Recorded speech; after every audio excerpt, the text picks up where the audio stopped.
tumutunog to, guys. Yeah, yun na yung amoy mismo ng gilid. Yung gilid na yun. Tapos, guys, tingnan mo. Diba, syempre natambahan na siya lagi. So, ibibigay mo pala niya sa araw. Parang bibilad mo siya ng naka-i-open ng takip, tapos patutuin mo mismo sa araw. Alam mo kung bakit? Galing na, guys. Makalawang. Dolly pa. Basa. Nakakap na. Matapang lang talaga ang muna. Ay, di ba nawan ko? Tumutunog to, guys. Ito.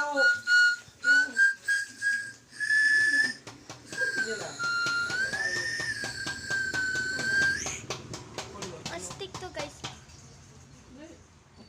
Itatapat sa araw? Masarap, guys. Na nakagana? Good. Strawberry flavor. Ha? Tingin.